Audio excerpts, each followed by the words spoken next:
மீனராசிக்காரர்களே, இந்த வீடியோ உங்களுக்கே தற்செயலா வந்ததுன்னு நினைக்காதீங்கங்க. இப்போ நீங்க இந்த மீனராசி பலன் பார்க்குறீங்கன்னா, அதுக்கு பின்னால ஒரு காரணம் இருக்குங்க. சமீப காலமா மனசுல ஏதோ ஒரு குழப்பம் அல்லது எப்ப நல்ல மாற்றம் வரும்னு ஒரு கேள்வி இருந்தா, அந்த கேள்விக்கான பதில தேடி தான் இப்போ நீங்க இங்க வந்திருக்கீங்க. வணக்கம்ங்க. பிறருக்காகவே வாழ்ந்து மற்றவங்களோட கஷ்டத்தை தீர்க்கறதுலையே தன்னோட சந்தோஷத்தை பார்த்து தங்களோட தேவைகளை கூட மறந்து வாழ்க்கையே ஒரு தியாகமாக வாழ்ந்துட்டு இருக்கிற மீனராசி அன்பர்களே, இது உங்களுக்கான ஒரு பதிவுங்க. உங்கள் மனசில் இருக்கிற வலியையும் நீங்கள் செய்கிற தியாகங்களையும் என்னால் உணர முடியுதுங்க.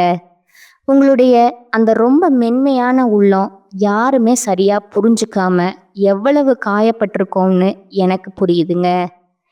இந்த உலகத்துல இருக்கிற எல்லா பாரத்தையும் நீங்க ஒருத்தரே தூக்கிட்டு போற மாதிரி ஒரு ஃபீலிங் இருக்கு இல்லையா? உங்க மனசு ஒரு திறந்த புத்தகம்ங்க. ஆனா அதை சரியா வாசிக்க தெரிஞ்சவங்க ரொம்ப ரொம்ப கம்மிங்க. அந்த ஒரு புரிதலுக்காக நீங்க ஏங்கிட்டு இருக்கீங்க. அந்த தேடல்ல நீங்க தனியா இல்லைங்க. இந்த ஒரு வரியை படிக்கும்போது இது நமக்காகவே எழுதின மாதிரி இருக்குல்ல. மற்றவங்களுக்கு வழிகாட்டி வழிகாட்டி கடைசியில் உங்களுக்கான வழியை நீங்கள் தொலைச்சிட்ட மாதிரி ஒரு உணர்வு இருக்குங்க.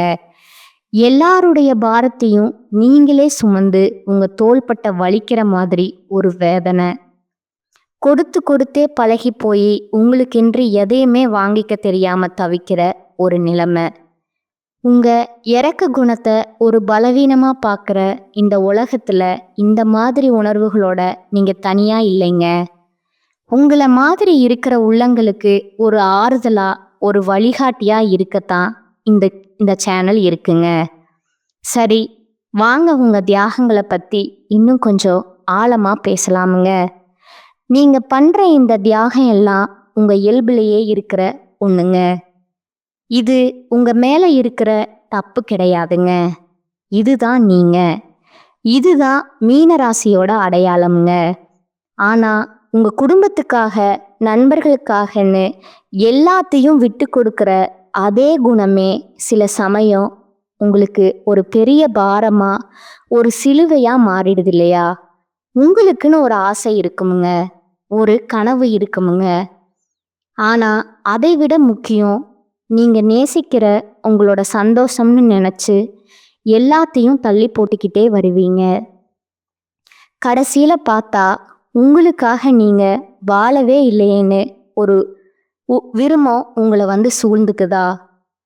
நீங்கள் ஒரு வழிகாட்டி கருணை காட்டுறது உங்களோட இயல்புங்க. ஆனால் அந்த கருணையே உங்கள் வீழ்ச்சிக்கு காரணமாக அமையுதா? ஒரு நிமிஷம் யோசிச்சு பாருங்களேன். நடுராத்திரியில் ரோட்டில் ஒரு வண்டி நின்றுடுச்சு. நமக்கு எதுக்கு வம்புன்னு நீங்கள் பாட்டு போயிருக்கலாம். ஆனால் உங்களால் அப்படி போக முடியலைங்க. உடனே இறங்கி போய் உதவி செய்கிறீங்க. உங்கள் நேரத்தை செலவு பண்ணுறீங்க. சில சமயம் உங்கள் காசையும் செலவு பண்ணுறீங்க. அந்த உதவியை வாங்கிட்டு ஒரு நன்றியோடு போனால் கூட பரவாயில்லை. ஆனால் சில நேரங்களில் நீங்கள் உதவி செஞ்சவங்களே உங்களை காயப்படுத்திட்டு போகிறாங்க. உங்களை யார் உதவி செய்ய சொன்னான்னு ஒரு கேள்வியை நீங்கள் கேட்டிருக்கீங்களா? அந்த ஒரு நொடியில் உங்கள் மனசு எப்படி வலிக்கும்னு எனக்கு தெரியுங்க. இது உங்கள் வாழ்க்கையில் பல தடவை நடந்திருக்கும் இல்லையா? நீங்கள் பண்ணுற தியாகங்களுக்கு பின்னால் ஒரு தெய்வீகமான காரணம் இருக்குங்க. உங்கள் இயல்புக்கு பின்னால் என்ன ஜோதிட காரணம் இருக்குன்னு நாம் இப்போ பார்க்கலாங்களா? உங்கள் வழிகளை ஒரு குறையாக பார்க்காம ஒரு பெரிய நோக்கத்துக்கான படிக்கட்டாக பாருங்க. உங்கள் கண்ணில் இருந்து வர ஒவ்வொரு சொட்டு கண்ணீருக்கும் ஒரு அர்த்தம் இருக்குங்க. நீங்கள் அனுபவிக்கிற ஒவ்வொரு வேதனைக்கு பின்னாலையும் ஒரு பாடம் ஒளிஞ்சிருக்குதுங்க. இப்போ அந்த பாடத்தை நாம் ஒன்றா சேர்ந்து கற்றுக்கலாம் வாங்க. ஜோதிடத்தில் காலபுருஷ தத்துவம்னு ஒன்று இருக்குங்க. அதில் கடைசி ராசி, அதாவது 12வது ராசி தான் மீனம்ங்க. அதனாலேயே இது ஒரு மோட்ச ராசிங்க. மோட்சம்னா என்ன? விடுதலைங்க. எல்லாத்தையும் அனுபவிச்சு எல்லாத்தையும் இழந்து பற்றில்லாத ஒரு நிலைக்கு போய் கடைசியா கிடைக்கிற ஒரு ஞான நிலை தான் அதுங்க. குரு பகவானால ஆளப்படுற ஒரு நீர் ராசி நீங்கங்க. அதனால அனுபவங்கள் மூலமாகவும் சில இழப்புகள் மூலமாகவும் தான் அந்த ஆழமான ஞானத்தை நீங்க அடையணும்னு இருக்குங்க. மேசத்திலிருந்து கன்னி வரைக்கும் உலக வாழ்க்கைங்க. துலாம்ல இருந்து மீனம் வரைக்கும் ஆன்மீக வாழ்க்கைங்க. இதுல கடைசியா இருக்கிற நீங்க இந்த உலகத்தோட மொத்த அனுபவத்தையும் உங்க ஆன்மாக்குள்ள சுமந்துட்டு இருக்கீங்க. இப்ப இந்த ஸ்லைடை கொஞ்சம் பாருங்க. குருவோட 2 ராசிகளான தனுசுக்கும் மீனத்துக்கும் இருக்கிற வித்தியாசத்தை இது ரொம்ப அழகா சொல்லுதுங்க. தனுசு ஒரு நெருப்பு ராசிங்க. அவங்க ஒரு வாத்தியார் மாதிரிங்க.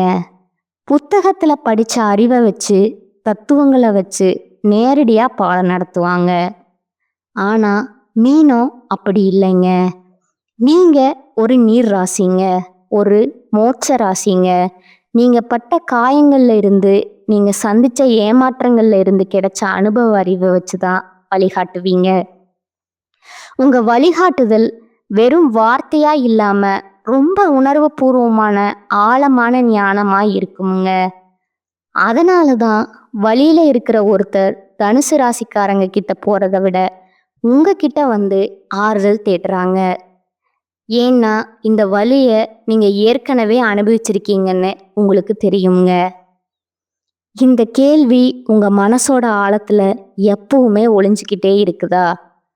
நீங்க யாருக்கு உதவி செய்றீங்களோ அவங்களே உங்களுக்கு துரோகம் செய்யறது, யாரை காப்பாற்றணும்னு நினைக்கிறீங்களோ அவங்களே உங்களை காயப்படுத்துறது, இது ஏன் இப்படி நடக்குது? உங்க கருணையில எந்த தப்பும் இல்லைங்க. ஆனா அதை யாருக்கிட்ட காட்டுறீங்கிறது தான் ரொம்ப முக்கியமுங்க. தண்ணியில தத்தளிச்சிட்டு இருக்கிற ஒரு தேலையோ பாம்பையோ கருணைப்பட்டு காப்பாற்ற நினைக்கிறீங்க. அதை எடுத்து வெளியில விடுறீங்க. ஆனா அதோட குணம் என்ன? கொட்டுறதுங்க. அது அதோட குணத்தை காட்டுதுங்க. அதே மாதிரி தான் நீங்க உதவி செய்யற சில மனுஷங்களும் அவங்க குணத்தை காட்டும்போது நீங்க காயப்படுறீங்க. உங்க மேல இருக்கிற ஒரே தப்பு எல்லாரையும் உங்களை மாதிரியே நல்லவங்களா நினைக்கிறது தாங்க. இங்கதான் ரொம்ப முக்கியமான ஒரு விஷயம் இருக்குதுங்க. நம்ம வழியில மட்டும் ஏன் இவ்வளவு முள் இருக்குன்னு நீங்க வருத்தப்படலாம்.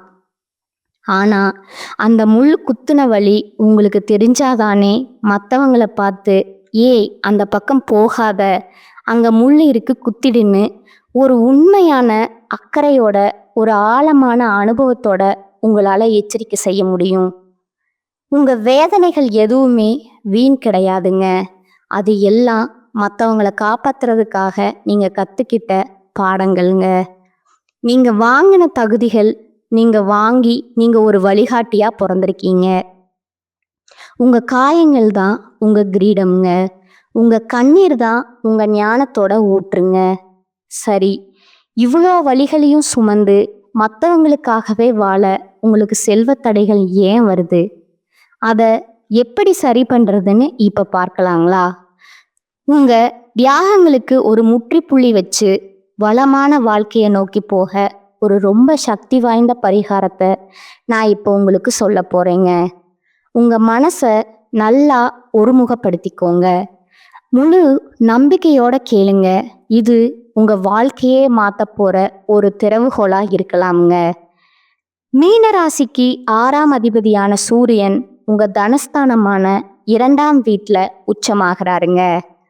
6ஆம் வீடுங்கிறது கடன், நோய், எதிரி. 2ஆம் வீடுங்கிறது தனம், வாக்கு, குடும்பம்ங்க. இதுக்கு என்ன அர்த்தம்னா, நீங்க கொடுக்கிற வாக்குறுதி, தேவையில்லாத பேச்சு, ஜாமீன் கையெழுத்து போடுறது இதெல்லாம் உங்களுக்கு கடன் சுமையை கொண்டு வந்து சேர்க்குமுங்க. இந்த கிரக அமைப்பை சரி செய்ய நீங்க போக வேண்டிய இடம் திருவண்ணாமலை பக்கத்துல இருக்கிற பர்வதமலைங்க. பாறைகளும் மலைகளும் கஷ்டங்களை குறிக்கும் கிரகங்களான சனி செவ்வாயோட அம்சம்ங்க. அப்படிப்பட்ட கல்லும் முள்ளும் நிறைஞ்ச மலையில கஷ்டப்பட்டு ஏறி அந்த மலை உச்சியில இருக்கிற சூரியனோட அம்சமான மல்லிகார்ஜுன ஈஸ்வரரை நீங்க தரிசிக்கும் போது உங்க 6ஆம் வீடுங்கிற கஷ்டம் செலவாகி 2ஆம் வீடுங்கிற செல்வம் பலப்படுமுங்க. உங்க கடன் பிரச்சனைகள் தீருமுங்க. செல்வ தடைகள் உடையுமுங்க. முழு மனசோட முழு நம்பிக்கையோட இதை ஒரு தடவை செஞ்சு பாருங்க.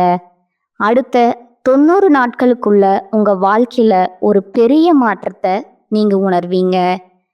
எல்லார்னாலையும் பர்வதமலை ஏற முடியாதுங்கிறது எனக்கு புரியுதுங்க. வயசானவங்க, உடம்பு முடியாதவங்க யாரும் கவலைப்படாதீங்க. உங்களுக்கும் ஒரு வழி இருக்குங்க.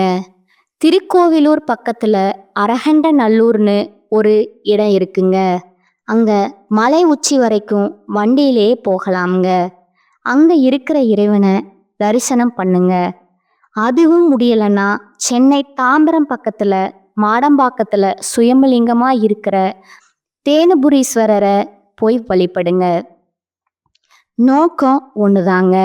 உயரமான இடத்துல இருக்கிற சிவனையோ இல்ல தானா தோன்றிய சிவனையோ முழு மனசோட வழிபடுறதுங்க.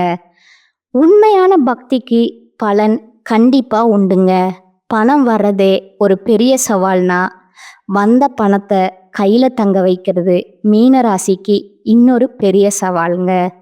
கையில பணமே நிற்க மாட்டேங்குதுன்னு வருத்தப்படுறவங்களுக்காக இதோ ஒரு ரொம்ப எளிமையான ஆனா மிக சக்தி வாய்ந்த ஒரு பரிகாரம்ங்க. எவ்வளோ சம்பாதிச்சாலும் மாச கடைசியில ஒண்ணுமே இல்லைன்னு மனசுக்குள்ள குமரிவீங்கல்ல, அந்த பிரச்சனைக்கு இது ஒரு நல்ல தீர்வா இருக்குமுங்க. உங்க செல்வம் உங்க கையில நிக்கணும்னா நீங்க அறிவை தானமா கொடுக்கணுமுங்க. ஆமாங்க, ஞானக்காரகனான குருவோட ராசிக்காரங்க நீங்கங்க. அதனால நீங்க கல்விக்கு உதவி செய்யணுமுங்க. உங்க ஊர்ல இருக்கிற ஒரு அரசாங்க பள்ளிக்கு போங்க. அங்க படிக்கிற ஏழை குழந்தைகளுக்கு நோட்டு, பேனா, பேக்னு அவங்களுக்கு தேவையான பொருட்களை வாங்கி கொடுங்க. அதை வாங்கும்போது அந்த குழந்தைகளோட முகத்துல ஒரு சந்தோஷம் வரும் பாருங்க. அதை உணருங்க. நீங்க இன்னைக்கு விதைக்கிற இந்த சின்ன கல்விங்கிற விதை நாளைக்கு உங்க வாழ்க்கையில ஒரு பெரிய மரமா வளர்ந்து உங்களுக்கு நிழல் கொடுத்து உங்க செல்வத்தை நிலைக்க வைக்குமுங்க.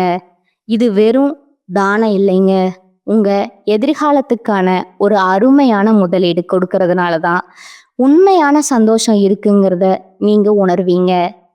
கடைசியா நாம எங்க ஆரம்பிச்சோமோ அங்கேயே வருவோமுங்க. உங்க கருணை, உங்க தியாக குணம் அதெல்லாம் உங்க பலவீனம் கிடையாதுங்க. அதுதான் உங்களுடைய மிகப்பெரிய சக்திங்க.